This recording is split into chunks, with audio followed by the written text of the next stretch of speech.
Baik, Assalamualaikum warahmatullahi wabarakatuh. Waalaikumsalam warahmatullahi wabarakatuh. Ketemu lagi dengan saya Benny Dwi Komara Sarjana Sains Magister Manajemen dalam podcast Bincang Penelitian dan Bisnis. Bersama narasumber kita hari ini, generasi milenial Muhammad Gufron Ramdhani, kita membahas tentang inovasi bisnis fashion dengan pendekatan design thinking dan bisnis model kanvas.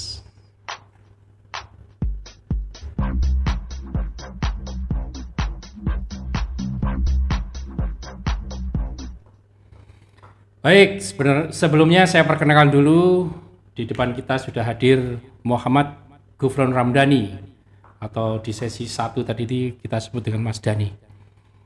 Silakan Mas Dhani mungkin sedikit diberikan intro perkenalan tentang Mas Dhani ini dari prodi mana, universitas mana, dan skripsinya apa, secara singkat bisa didetailkan. Silakan.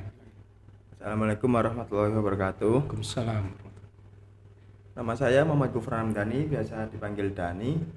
Saya dari Prodi Kewirausahaan Universitas Muhammadiyah Gresik. Di sini saya mengambil judul skripsi Inovasi Bisnis Jasa Fashion yang menggunakan metode design thinking dan bisnis model kanvas yang dirintis oleh pekerja migran Indonesia yang berada di Taiwan melalui workshop online wirausaha. Ini judul tersebut saya ambil dikarenakan saya keterlibatan dari workshop online wirausaha yang dimana para pekerja migran Indonesia atau PMI yang dulunya dipanggil TKI yang pekerja migran itu mengikuti sebuah workshop online dan akhirnya bisa merancang sebuah bisnis jasa fashion yang berada di Taiwan.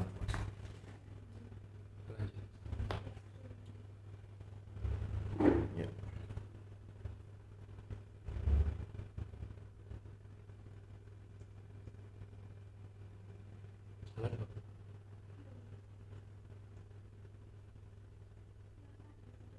Oh, linknya, ganti linknya.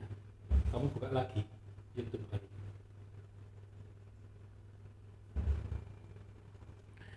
Oke, Mas Dhani, kita lanjutkan lagi.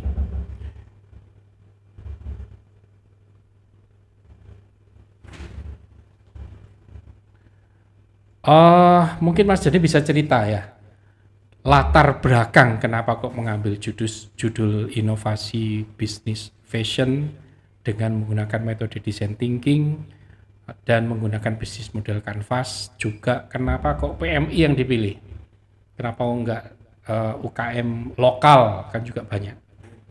Silakan. Itu saya mengambil judul tersebut dikarenakan keterlibatan dari sebuah acara workshop online wirausaha yang diselenggarakan oleh Prodi Kewirausahaan Universitas Muhammadiyah Gresik. Yang workshop online kali ini itu diperuntukkan untuk pekerja migran Indonesia yang berada di Taiwan. Nah, di workshop online ini tuh mengajarkan sebuah metode kewirausahaan efektuasi, design thinking dan bisnis model kanvas. Nah, dari hasil workshop online ini itu pekerja migran Indonesia itu merancang sebuah bisnis jasa fashion yang melalui metode design thinking dan bisnis model kanvas. Maka dari itu saya mengambil judul tersebut dikarenakan saya ada keterlibatan dari pelatihan workshop online wirausaha kali ini. Oke, itu latar belakangnya ya. Urgensinya karena Mas Dhani sudah terlibat dalam workshop online, kemudian menyelami sekalian dengan melakukan penelitian skripsi sekalian pekerja migran Indonesia. Mungkin bisa diceritakan sedikit backgroundnya teman-teman PMI itu, apakah perlu mendapatkan pendidikan kewirausahaan atau bagaimana urgensinya? Perlu sih Pak, karena kebanyakan pekerja migran itu kan rata-rata ibu-ibu yang menjadi ibu rumah tangga yang berada di Taiwan. Itu sudah berpuluh-puluhan tahun yang cuman bisa mengandalkan biaya kehidupan itu di pekerjaan ibu rumah tangga yang berada di Taiwan itu. Jadi perlunya ada workshop online wirausaha ini agar bisa ibu-ibu pekerja migran itu bisa mengetahui bisnis itu kayak gimana, agar bisa kembali ke Indonesia itu untuk bisa membangun bisnis saja daripada harus bekerja jauh-jauh dari keluarga, dari rumah untuk mendapatkan penghasilan. Oke. Oke. Eh, Kalau tujuannya penelitian itu apa, Mas Dani? Tujuan ini tuh untuk mencari tahu, Pak, mencari tahu proses perancangan perancangan bisnis jasa fashion ini yang dilakukan oleh PMI Taiwan ini yang melalui metode design thinking dan mencari tahu bagaimana proses perancangan bisnis model kanvasnya dan proses validasinya dan mencari tahu apakah workshop online wirausaha ini tuh efektif gitu bagi pekerja migran Indonesia. Oke. Kalau dibandingkan dengan penelitian yang lain seperti mungkin punyanya Sufa, itu perbedaannya dari mana? Aku gak melihat. Kalau Sufa kalau gak seberapa lihat ya, Pak. Oke. Kalau Sufa kalau sepengetahuan saya lebih mengglobal. Oke. Workshop online semuanya mengukur ke efektifnya kalau nggak Ya, salah. keefektivitasan. Kalau saya kan ke perancangan ada di workshop online itu kan ada sebuah kelompok-kelompok dibagi per kelompok-kelompok. Kalau saya itu fokus ke satu kelompok untuk menjelaskan perancangannya satu kelompok ini untuk menjadi bisnis tersebut. Satu kelompok itu kebetulan inovasinya ada di bisnis fashion. Oh, jadi proses awal mulai inovasi produk sampai menata 9 elemen bisnis itu kamu teliti. Seperti apa prosesnya gitu maksudnya? Ya, seperti apa prosesnya. Jadi dijelaskan di skripsi saya gitu. Oke. Kalau di bab 2 itu biasanya dijelaskan tentang dasar teori. Kalau landasan teori apa yang digunakan di sini berarti? Ya, design thinking sama bisnis model canvas itu. Oke, bisa Mas Dani ceritakan design thinking seperti apa nanti yang ada di sini? Oke. Design thinking itu kalau menurut saya sendiri itu mempunyai 5 tahap. Ada tahap empati, tahap define, tahap ide, tahap prototype, dan tahap testing. Yang dimana design thinking itu menentukan sebuah customer untuk dituju. Kita itu ingin mencari tahu tentang customer dan menentukan sebuah konteksnya dalam hal apa. Setelah kita mencari tahu konteks dan customernya, kita bisa mau observasi ke responden tersebut atau calon customer tersebut untuk mencari tahu apakah ada hambatan atau permasalahan yang dialami yang dengan konteks tersebut itu.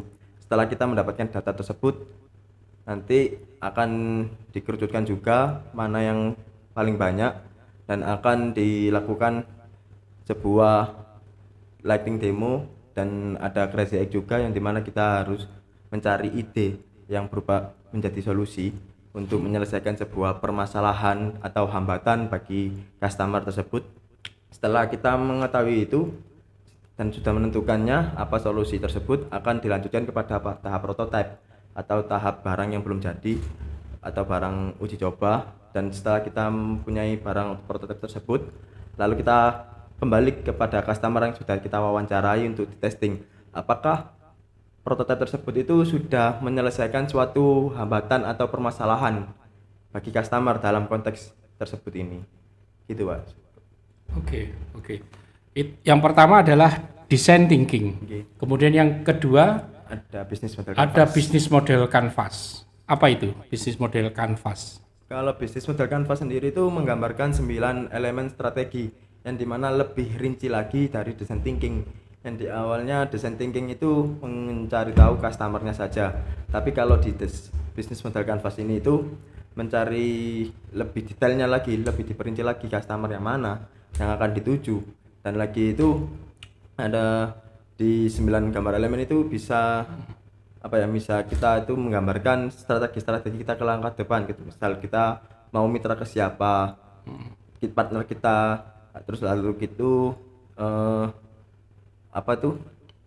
value propositionnya itu produk yang kita mau keluarkan itu apa, habis itu channelnya kita apa. Nah, habis itu setelah mengisi 9 elemen tersebut nanti akan ada proses kevalidasi apakah eh, perancangan strategi ini tuh bisa dijalankan atau tidaknya.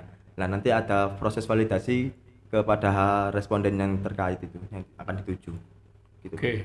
Jadi ada design thinking dengan 5 tahapnya, kemudian ada bisnis model canvas dengan 9 elemennya. Ini nanti yang dijadikan landasan teori untuk melakukan penelitian. Nggih.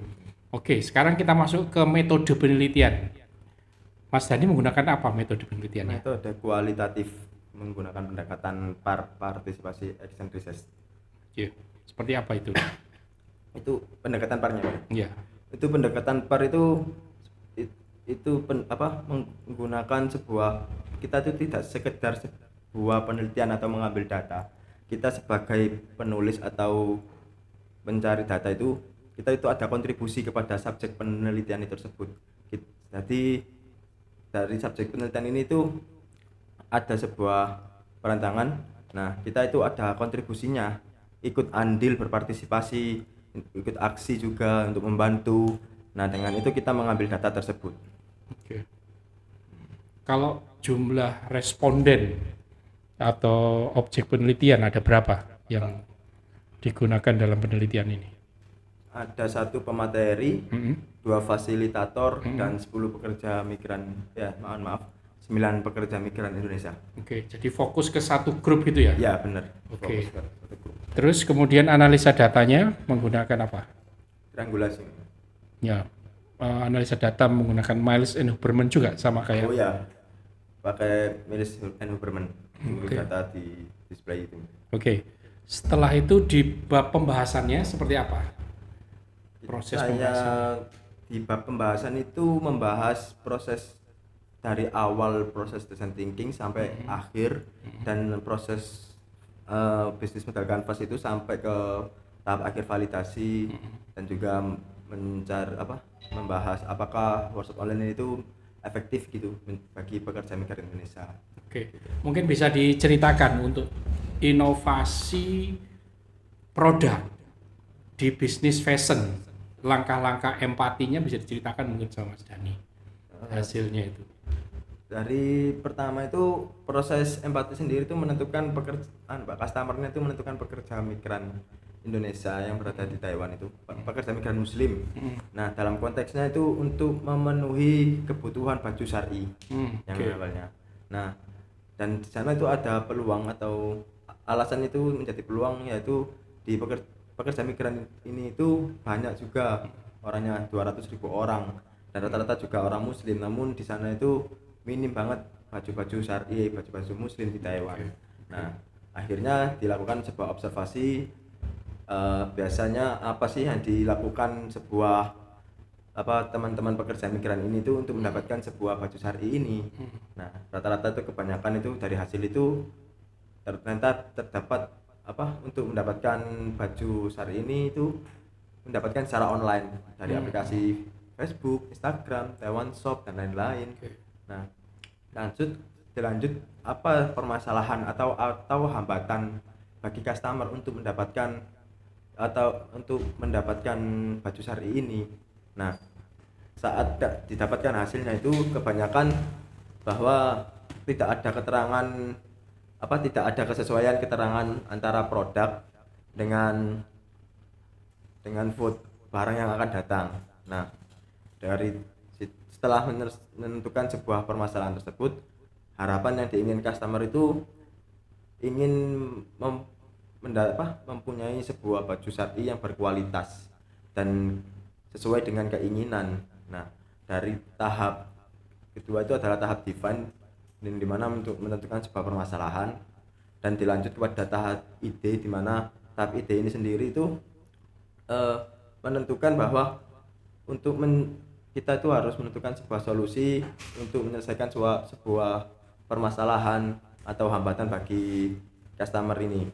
Nah, dengan itu akhirnya muncul sebuah ide yang dimana kita itu membuat bisnis jasa fashion dengan sesuai keinginan customer dari segi bahan, kain, ukuran, warna, dan lain-lain. Nah, akhirnya ide bisnis jasa fashion tersebut itu diberi brand nama yaitu Umul Syari Taiwan. Nah, Umul Syari Taiwan ini tuh sebuah bisnis jasa fashion. Akhirnya dibuatkan sebuah prototipe aplikasi GoSew, yaitu sebuah aplikasi untuk pemesanan baju syari yang ada di Taiwan, dan kita membuat sebuah Instagram bisnis. Nah, habis itu kita testing kepada customer apakah aplikasi ini tuh sudah menyelesaikan sebuah permasalahan dan hambatan. Nah, dan alhamdulillah kebanyakan customer itu memberikan 8 dari 10 bintang dan menyatakan bahwa aplikasi GeoSew dan Instagram Umul Syari ini telah menyelesaikan suatu permasalahan dan sudah menjadi solusi untuk pemesanan baju syari yang berada di Taiwan. Namun ada beberapa perbaikan bahwa kekurangannya itu dari segi gambar itu kurang bagus dan kurang menarik. Jadi kita ada perbaikan di situ. Itu dari design thinking.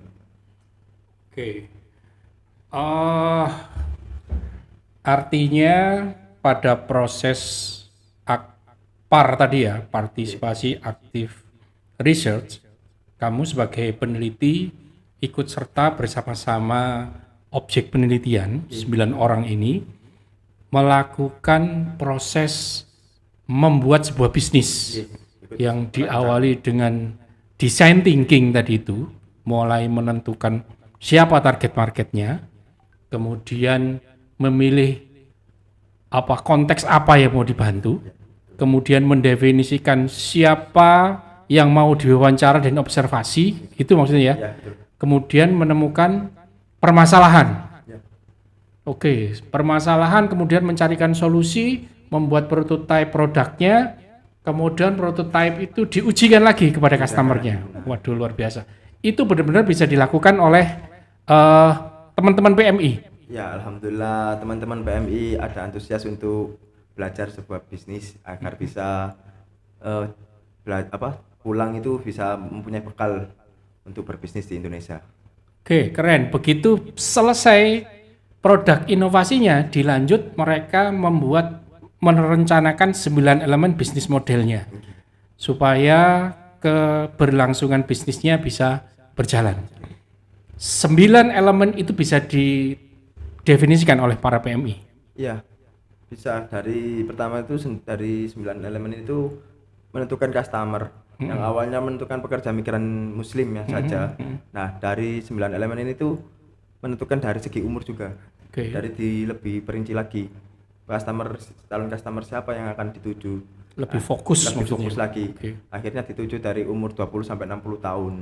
Dan untuk produknya sendiri masih sama, aplikasi GoSew dan Instagram Umul Syari. Namun untuk mitra sendiri kita itu mempunyai sebuah bekerjasama dengan jasa konveksi dan jasa pengiriman, yang dimana jasa konveksi ini tuh kita kan sepertinya open PO gitu Pak. Jadi kita itu di Instagram dan di aplikasi itu menayangkan sebuah model baju. Nah, dan customer itu cuma melihat modelnya saja. Nanti sesuai dengan produk katalog maksudnya ya. Produk katalog. Nanti kalau setelah melihat itu akan komunikasi kepada admin. Nah, terkait ukurannya, cocokan gitu ya, warna, bahan. Nanti diisi format atau diberi form gitu kan. Nah, nanti setelah mengisi tersebut, nanti dikirim kepada pihak jasa konveksi untuk membuat sebuah baju tersebut dengan sesuai keinginan customer. Nah, PO gitu modelnya ya? Iya. Kok nggak beli langsung gitu? Dan kalau ini kan untuk menyelesaikan sebuah permasalahan sebuah permasalahan yang dimana customer itu ingin memesan baju sesuai keinginannya gitu.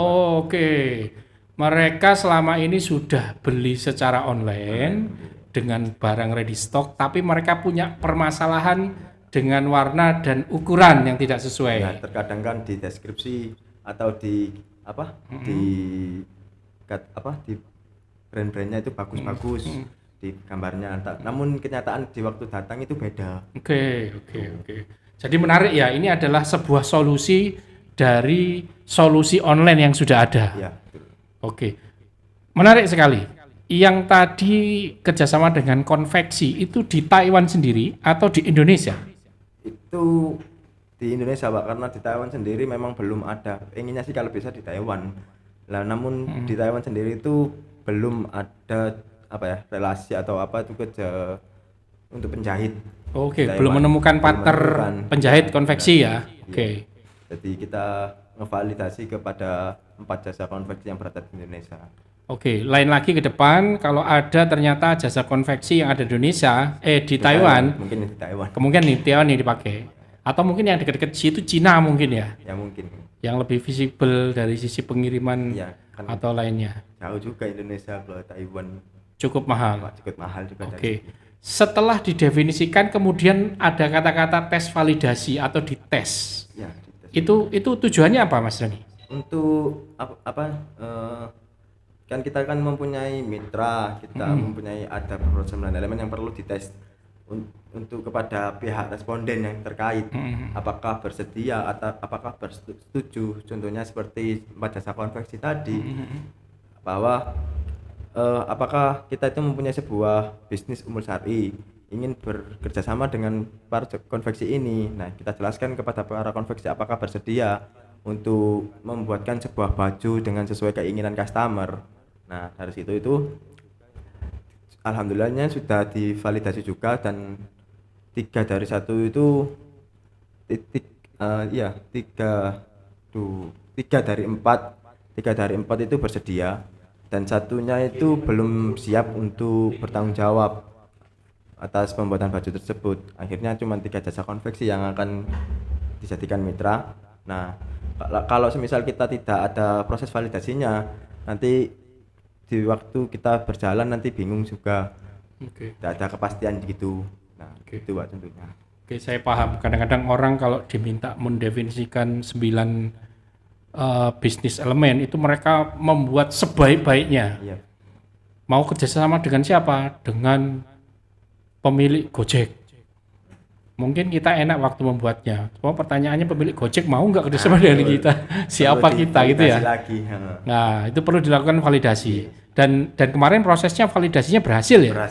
Berhasil. PMI melakukan validasi dengan para mitra bisnisnya melalui apa? Komunikasi, telepon. telepon, WhatsApp, kadang diundang ke sebuah meeting, Oke. Google Meet gitu. Oke. Jadi nanti dikasih pertanyaan-pertanyaan, apakah mau bersedia enggak jadi mitra kita, apakah misal produk kita mempunyai produk itu ditanyakan kepada customer gitu.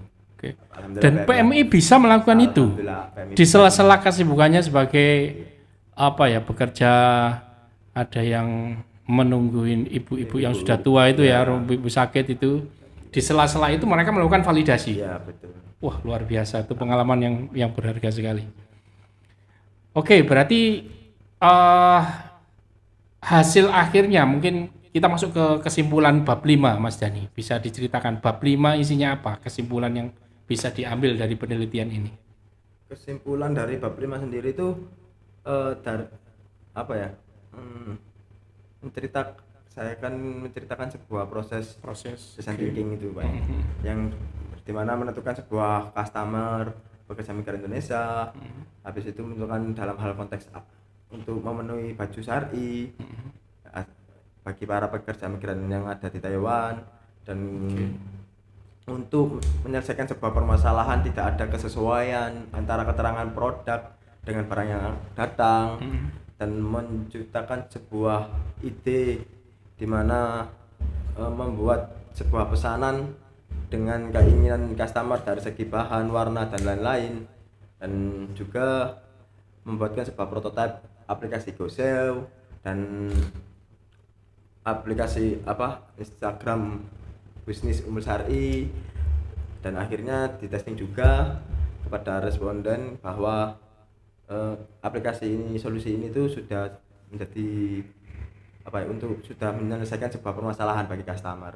Dan juga untuk bisnis model Canvas juga itu ada tahap validasi juga, yang dimana menentukan 4 jasa konveksi, dan alhamdulillah 3 dari 4 juga itu bersedia, dan satunya kurang bertanggung jawab, dan akhirnya tidak bisa jadi mitra.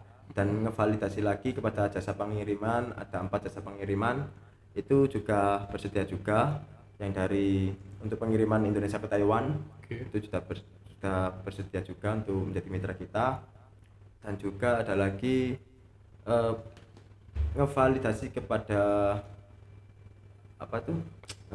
customer kita bahwa Umul Sari ini tuh mengambil keuntungan 20% dari setiap penjualan. Nah, jadi dari itu apakah dari keuntungan itu Umul Sari itu mengambil keuntungan itu ini tuh wajar apa enggak gitu loh.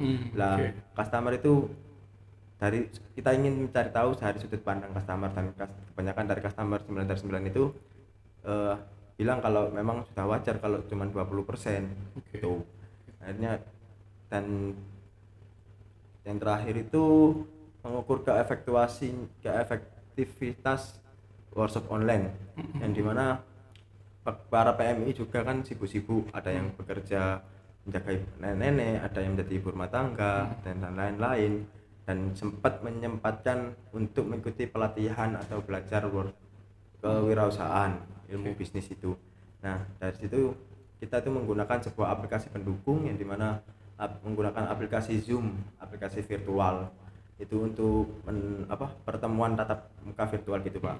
Dan juga ada sesi breakout room, yang dimana sesi breakout room ini tuh membagi kepada setiap kelompok-kelompok kepada ruangan masing-masing untuk menyelesaikan permasalahan atau diskusi dengan fasilitator atau mengerjakan tugas. Dan ada juga aplikasi Miro, yang dimana aplikasi Miro itu aplikasi yang bisa berkolaborasi dari jarak jauh, untuk mengisi sebuah kanvas atau untuk bekerja sama. Dan ada juga aplikasi LMS-nya, dimana pentingnya aplikasi LMS ini ada para pekerja migran Indonesia ini yang tidak bisa mengikuti sebuah pertemuan bisa melihat sebuah hasil rekaman itu di aplikasi LMS. Oke, LMS seperti yang ada di kampus-kampus itu ya, Learning Management System ya. Iya, betul. Ya, bisa akses. Jadi setidaknya tadi saya tangkap ada 3. Yang pertama, penelitian ini menghasilkan sebuah proses membuat inovasi produk menggunakan design thinking. Tahapan untuk mulai dari define sampai tes itu diceritakan di sini ya. Diceritakan. Kemudian 9 elemen waktu menentukan prosesnya juga diceritakan. Kemudian juga mengambil kesimpulan bagaimana cara melakukan workshop online, pembelajaran kewirausahaan meskipun itu lokasinya berjauhan, tapi tetap efektif. Gitu ya? Waduh, luar biasa, ini bagus sekali. Oke, sekarang setelah kesimpulan ada saran, Mas Dani. Bisa disampaikan apa saran dari penelitian ini? Kalau saran saya sendiri sih, kemarin itu saya membuat saran rekomendasi kepada para perintis Umul Sari Taiwan untuk tetap semangat dan sukses untuk terhadap bisnis yang sudah dirancang, dan semoga juga berjalan juga bisnis tersebut. Dan juga untuk kedepannya juga membuat aspek metode bisnis planning agar bisa mengetahui strategi penjualan dan pemasaran secara rinci, kondisi keuangan dan juga pendapatan serta pengeluaran selama menjalankan bisnis tersebut. Dan kedua, untuk para perintis Umul Sari Taiwan kalau bisa mengikuti sebuah kelas lanjutan juga, seperti ada materi product market fit, yaitu melakukan langkah-langkah bisnis, menentukan pelanggan pertama atau early adopter, dan ada juga produk minimal atau MVP, dan sudah melaunching beberapa produk sebanyak 2-3 kali. Nah, itu Pak. Oke, kalau untuk peneliti selanjutnya apa advice-nya dari Mas Dani? Dari penelitian selanjutnya itu ini bisa Pak, untuk yang kan ada kelas lanjutan itu. Kelas lanjutan itu. Nah, jadi peneliti selanjutnya itu bisa meneliti sebuah kelas lanjutan yang akan dirancang oleh pekerja migran itu. Oke, menggunakan model penelitiannya Mas Dani ini, tapi objeknya adalah PMI juga dengan kelas lanjutan. Iya, betul. Oke, ini menarik ini. Oke, Mas Dani, terima kasih atas waktu yang diberikan. Jadi hari ini kita sudah mengupas bagaimana skripsi dari Muhammad Ghufron Ramdhani tentang inovasi bisnis menggunakan design thinking bisnis model Canvas, dan dilakukannya pada saat pandemi COVID-19 yang memerlukan pembelajaran jarak jauh. Oke, terima kasih atas waktunya. Semoga ini menjadi sebuah ilmu yang bermanfaat buat Amin, Mas amin. Dani, dan juga yang tadi PMI workshop online-nya ilmunya juga bermanfaat untuk kita semua. Dan untuk pemirsa dan teman-teman yang sudah mengetahui bagaimana proses pembuatannya skripsi ini, mudah-mudahan bisa membantu penyelesaian skripsi para mahasiswa. Demikian, terima kasih. Saya akhiri podcast ini dengan ucapan Assalamualaikum warahmatullahi wabarakatuh.